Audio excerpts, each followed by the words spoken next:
Welcome to the weekly Macro Roundup, where we highlight the leading macroeconomic and financial market events for the week.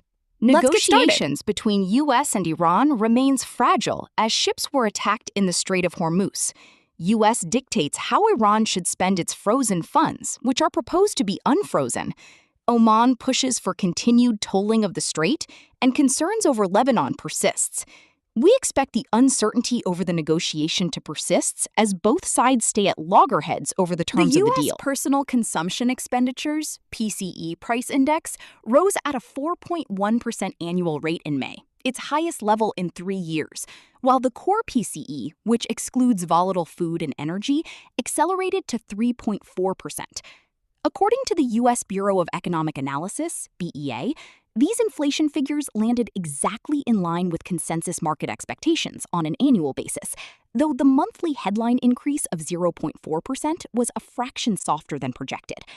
Because the report matched forecasts and highlighted sticky, elevated underlying service costs, financial markets have maintained bets that the Federal Reserve will retain a hawkish Iraq stance. threatened to leave OPEC this week if its production quota is not raised.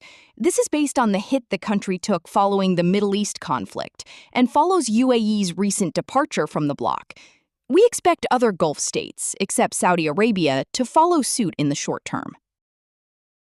The EU continues to mull China's trade surplus and the shrinking impact it has on its growth through rising imports and the competitiveness of its domestic industries. China has claimed that they do not intentionally drive a trade surplus with the region. This trade tension is expected to continue, more so with Donald Trump trade tensions, which has raised the brows of protectionism. China has narrowed its cumulative fiscal deficit for the first time in more than 2 years, signaling an unexpected turn towards spending restraint, despite an ongoing domestic economic slowdown. Data from the Ministry of Finance reveals that the combined shortfall across China's 2 largest government budgets shrank 4.1% year-on-year, dropping to 3.16 trillion The U.S. yuan. and EU trade deal finally went live after almost a year of the draft agreement, as EU legislative arms signed the final piece.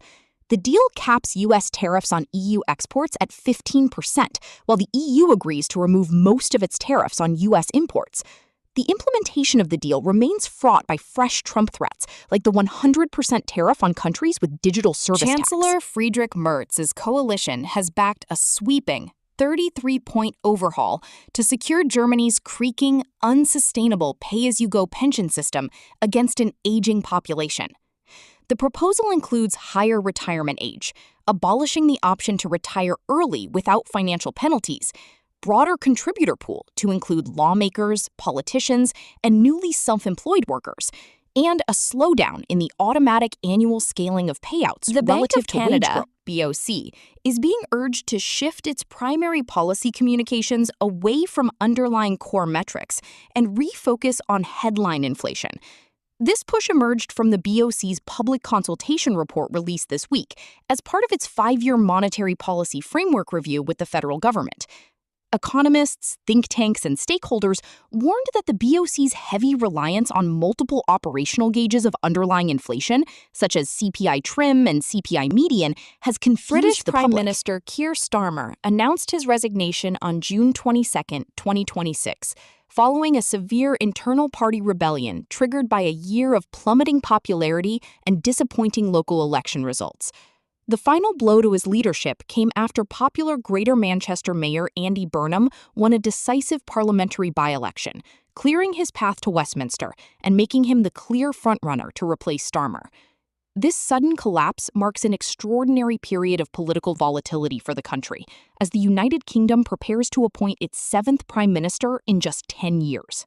Japan's recent enactment of a 3.11 trillion yen supplementary budget has sparked intense worries over the country's worsening fiscal sustainability and bond market stability. Passed by Parliament to fund summer utility subsidies and shield households from Middle East energy spikes, the emergency spending package comes a mere 2 months after the initial fiscal 2026 budget was approved. The rapid recourse to extra spending has fueled deep anxiety among market strategists, as Japan's government debt already sits at more than double its GDP, the highest ratio among major developed economies. Thanks for watching. Remember to like, share, and subscribe to this channel. And see you next week.